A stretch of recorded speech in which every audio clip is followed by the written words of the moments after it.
नमस्ते दोस्तों, स्वागत है आपका स्टोरी टाइम हॉरर में, जहां हर रात एक नई कहानी आपकी नींद उड़ाने के लिए तैयार रहती है। यह कहानी एक ऐसे खूनी हवेली की है जहां रात होते ही मौत का तांडव शुरू हो जाता है। कहानी का नाम है खूनी हवेली। राजस्थान के एक दूरदराज गांव कलियापुर में एक वीरान हवेली खड़ी थी, ठाकुर हवेली। यह हवेली 100 साल पुरानी थी और इसके चारों ओर एक डरावनी कहावत फैल चुकी थी। जो भी ठाकुर हवेली में रात बिताता है वो अगली सुबह सूरज नहीं देखता। गांव के लोग इस हवेली की ओर आंख उठाकर भी नहीं देखते थे। कई सालों से यहां कोई नहीं गया था, लेकिन एक रात जयपुर से एक प्रसिद्ध पत्रकार राघव मलिक को इस हवेली की खबर लगी। उसे भूत प्रेत जैसी बातों पर विश्वास नहीं था।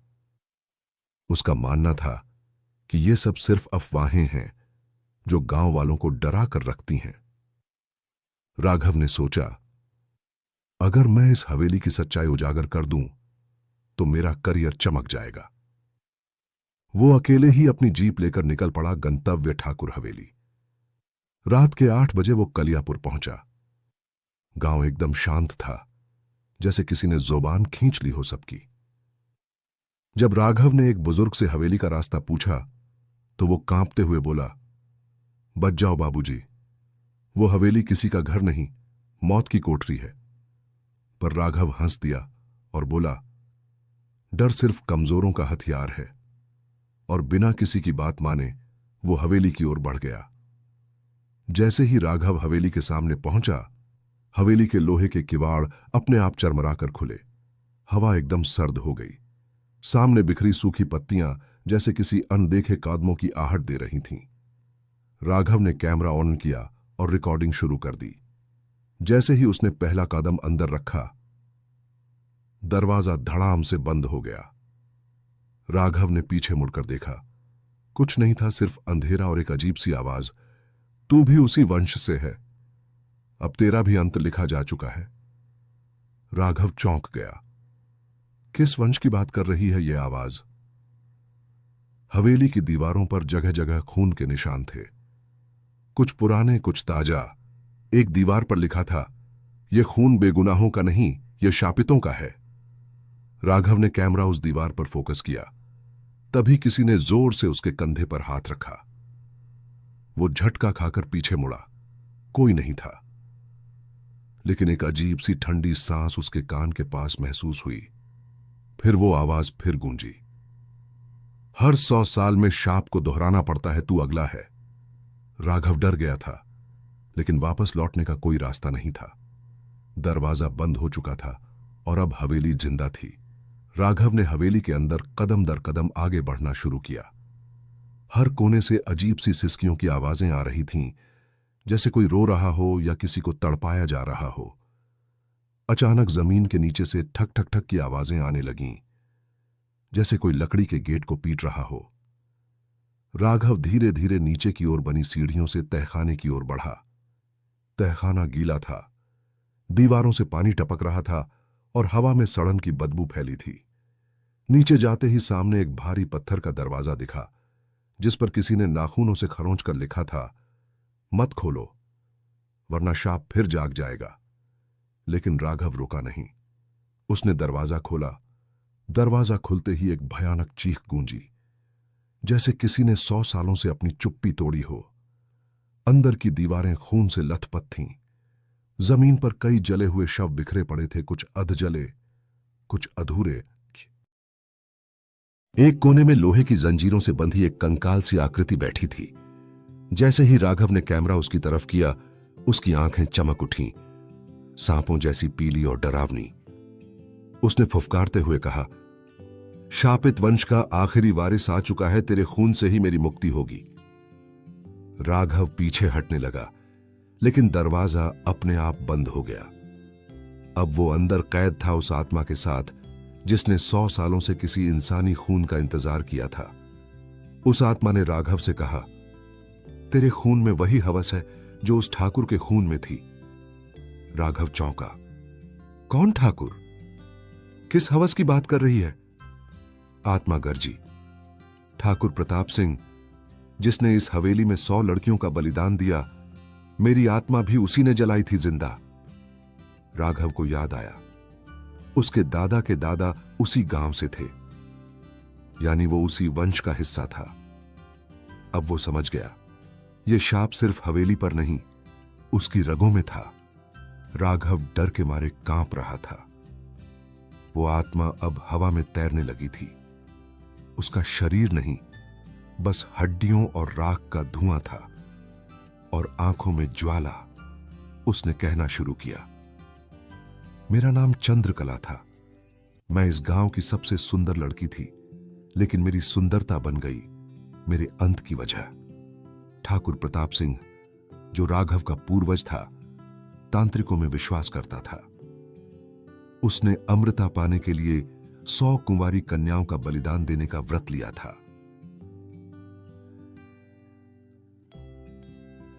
लड़कियों की बलि दे चुका था।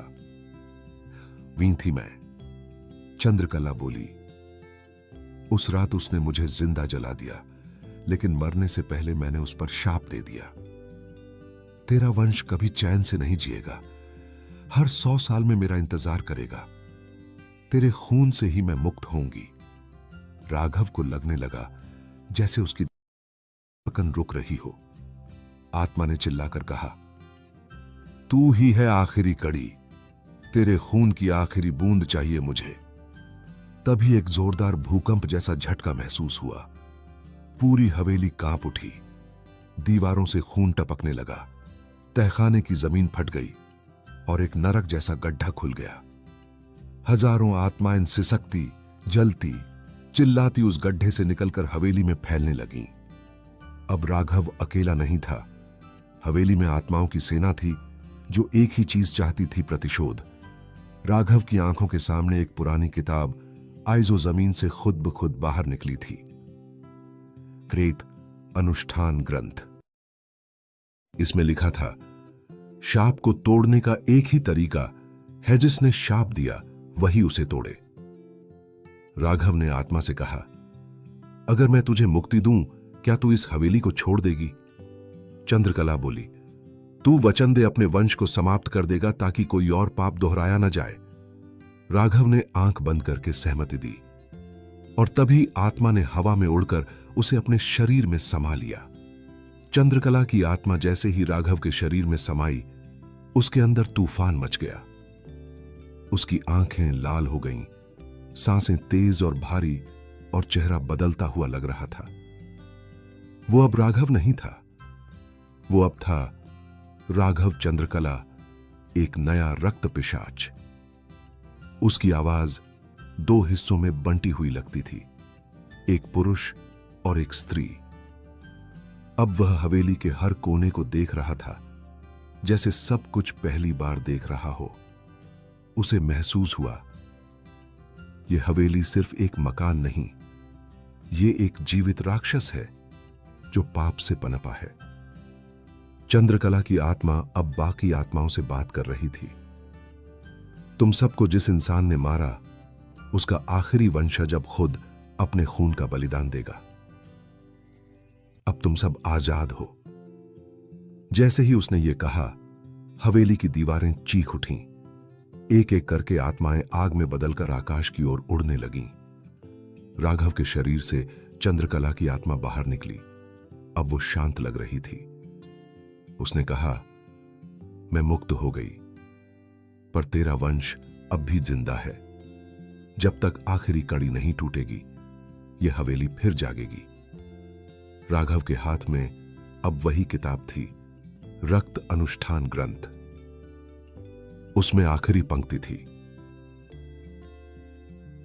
वध करके नहीं, त्याग करके मिलेगा शांति का वरदान। राघव ने हवेली के सामने बैठकर अपने शरीर को अग्नि में अर्पित कर दिया। न डर, न दर्द, बस आत्मा की मुक्ति की चाह। आग की लपटों में समा गया वो, और उसी पल हवेली की दीवारों में दरारें आने लगीं। कुछ ही मिनटों में पूरी हवेली राख में बदल गई।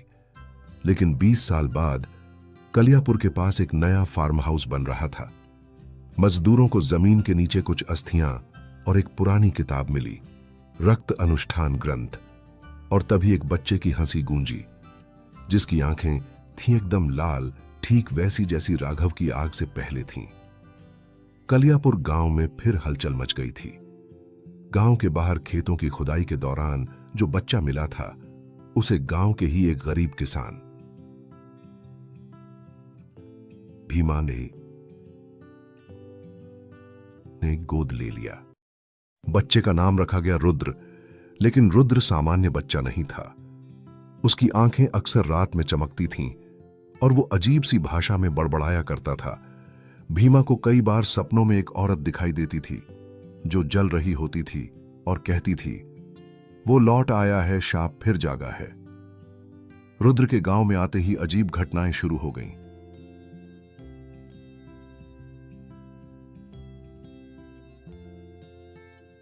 कुएं का पानी लाल हो गया,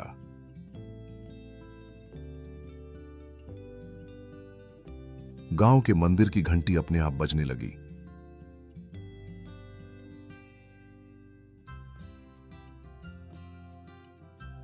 और हर अमावस्या की रात किसी जानवर की बलि हो जाती।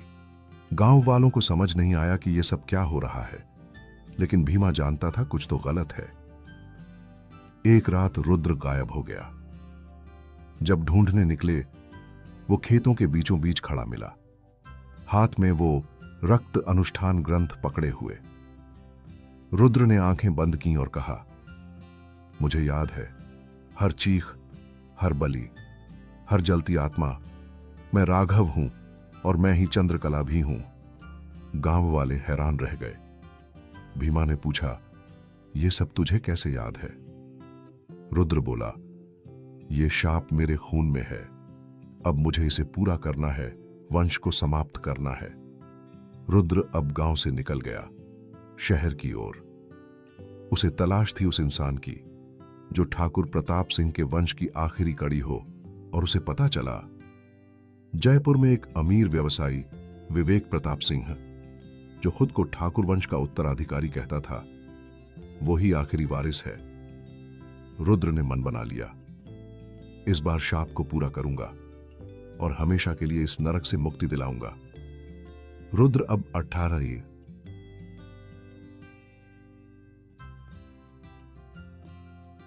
साल का हो चुका था। उसके चेहरे पर अजीब गंभीरता थी और उसकी आंखों में एक आग जिसे कोई समझ नहीं पा रहा था। वो जयपुर पहुंचा विवेक प्रताप सिंह के महल नुमा बंगले के सामने। विवेक अब एक राजनेता था, आदमी शरीफ दिखता था, लेकिन उसकी आंखों में वही ठाकुर प्रताप सिंह की झलक थी। रुद्र को यकीन हो गया, यही है वो आखिरी जिससे मुझे हिसाब बराबर करना है। विवेक की पत्नी काव्या भी कोई साधारण औरत नहीं थी। वो एक तांत्रिका थी जिसे रुद्र ने पहले जन्म में देखा था। उसका असली नाम था कालिका, जो कभी प्रताप सिंह की रक्षा के लिए बलि देती थी और आज भी उसी वंश की रक्षा में लगी थी। काव्या ने रुद्र को पहली ही नजर में पहचान लिया। उसने विवेक से कहा,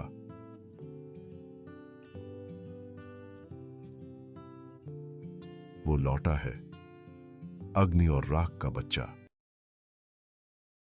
रुद्र अब हर रात सपनों में उड़ने लगा था।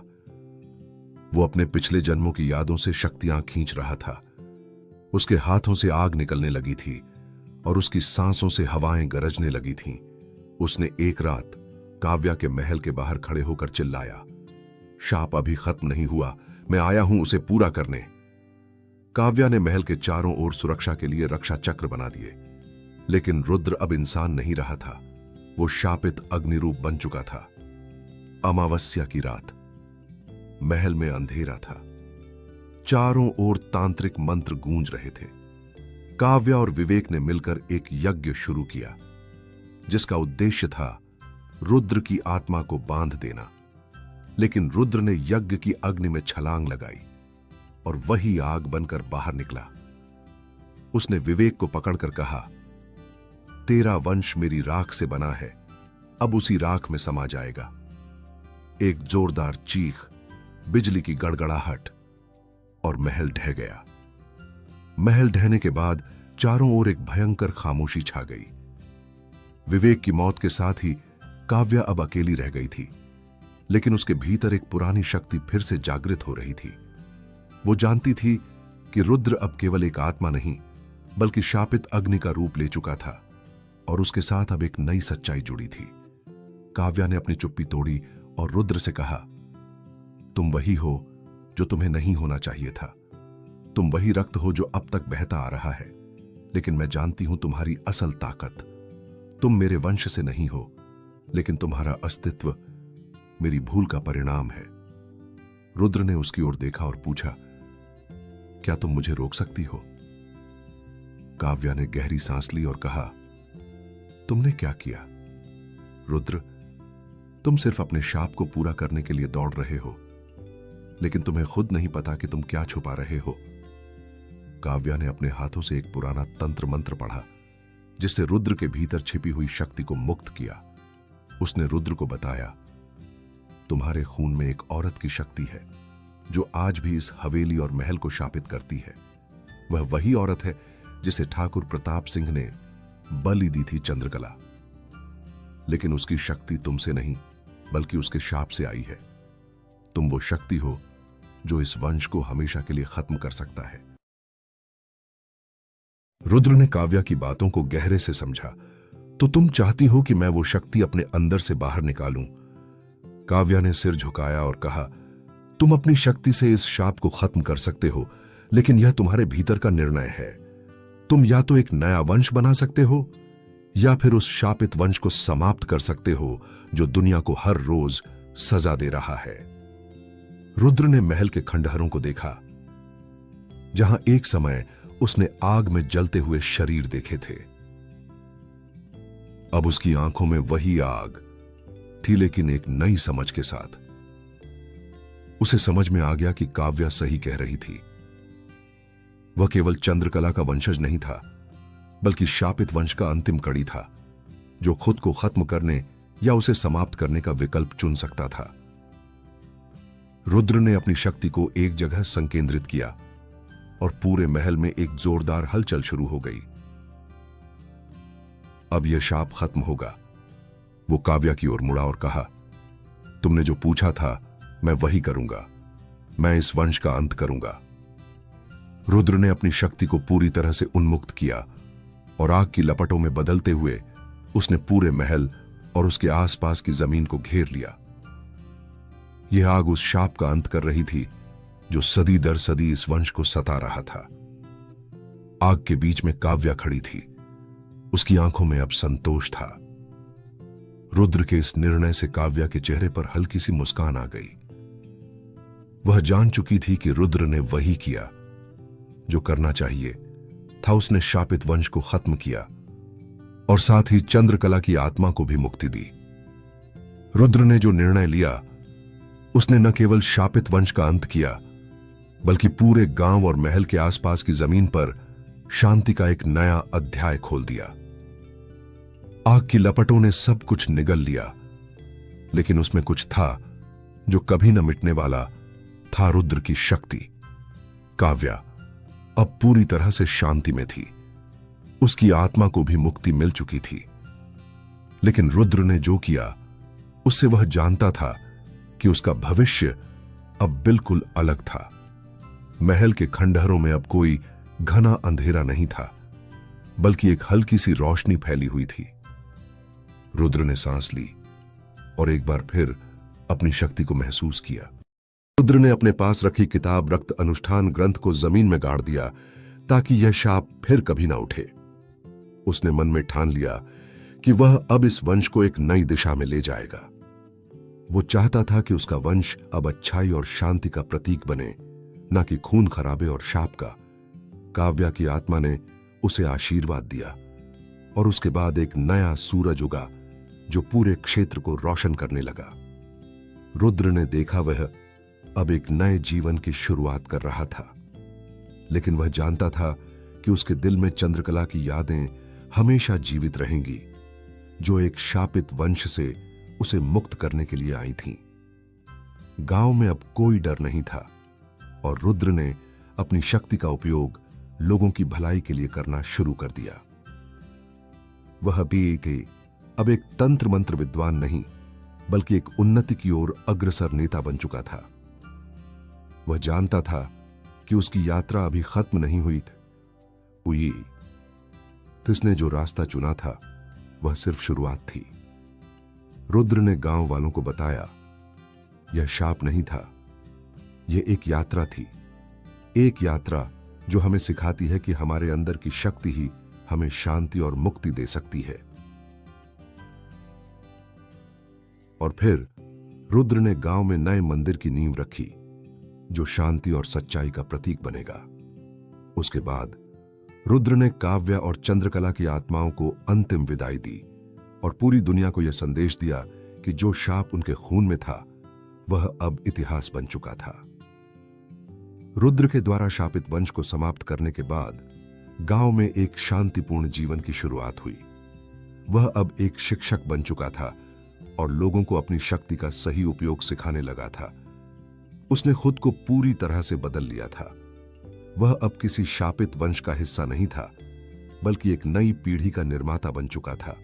कुछ सालों बाद रुद्र ने एक लड़की को गोद लिया, नमिता, जो एक अनाथ थी और जिसने अपनी जवानी के पहले साल ही अपने माता पिता को खो दिया था।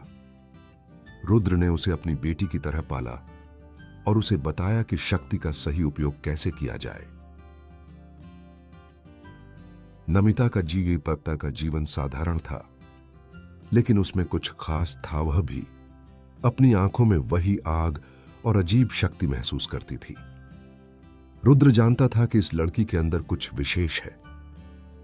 वह अब उम्मीद करता था कि नमिता वही रास्ता चुनेगी जो उसने खुद चुना था, शांति और अच्छी की कार्यभाती थी। रुद्र के पास जो शक्ति थी वह अब धीरे धीरे नमिता में भी दिखने लगी थी। एक दिन जब नमिता अपने कमरे में ध्यान कर रही थी, उसे अचानक अपने अंदर एक शक्तिशाली ऊर्जा का एहसास हुआ। उसकी आंखों में वही चमक थी जो रुद्र की आंखों में कभी थी। वह समझ गई कि अब उसका समय आ चुका था। वह अब इस वंश की नई कड़ी बनने जा रही थी, लेकिन वह जानती थी कि वह एक नए रास्ते पर चलने जा रही थी जो पहले से अलग होगा। वह शापित वंश की शक्तियों को अपने नियंत्रण में लेकर दुनिया को अच्छाई और शांति की ओर ले जाएगी। एक दिन रुद्र ने नमिता से कहा, तुम्हारे भीतर वही शक्ति है जो चंद्रकला और मेरी थी। तुम ही वह आखिरी कड़ी हो जो हमारे शापित वंश को पूरी तरह से समाप्त कर सकती है। तुम्हें अपनी शक्ति का सही दिशा में उपयोग करना होगा। रुद्र ने नमिता को एक किताब दी जो शापित वंश की कहानी और शक्ति के बारे में थी। उसने कहा, यह किताब तुम्हारी है और तुम पर यह जिम्मेदारी है कि तुम इसे सही दिशा में ले जाओ। नमिता ने किताब को लेकर रुद्र के चरणों में सिर झुका दिया और उसकी आंखों में एक ठानी हुई दृढ़ता थी। वह जानती थी कि अब उसके हाथों में इस शापित वंश का भविष्य था। अब उसका कर्तव्य था इसे सुधारना और पूरी तरह से खत्म करना। नमिता ने पूरी किताब को पढ़ा और उसमें दी गई सलाहों के अनुसार उसने खुद को पूरी तरह से तैयार किया। वह एक नई शुरुआत की ओर बढ़ रही थी। वह शापित वंश के इतिहास को समझ चुकी थी और उसे खत्म करने के लिए वह अपनी शक्तियों का सही उपयोग करेगी। नमिता ने अपने गुरु रुद्र से यह वादा किया था कि वह शाप को न केवल खत्म करेगी, बल्कि भविष्य में उसे कभी किसी के द्वारा दोहराया नहीं जाएगा। अब उसकी यात्रा शांति और अच्छाई की ओर थी। एक ऐसी यात्रा जिसमें न केवल वह बल्कि पूरी दुनिया को शांति मिलेगी। रुद्र की उम्मीद अब नमिता से थी और उसने विश्वास किया कि वह यह शापित वंश का अंत कर सकती है। नमिता का कदम पहला था, लेकिन उसकी यात्रा पूरी दुनिया के लिए एक प्रेरणा बनने वाली थी। कहानी समाप्त होती है रुद्र और काव्या की आत्माओं की मुक्ति, शापित वंश के अंत और नमिता के द्वारा एक नई शुरुआत की यात्रा की ओर संकेत करती है। अब यह कहानी नहीं सिर्फ एक वंश के शाप को खत्म करने की थी, बल्कि एक नए जीवन, नए दिशा और एक नई शक्ति की शुरुआत थी। दोस्तों, कहानी पसंद आई हो तो लाइक, कमेंट और चैनल को सब्सक्राइब करना ना भूलें। धन्यवाद।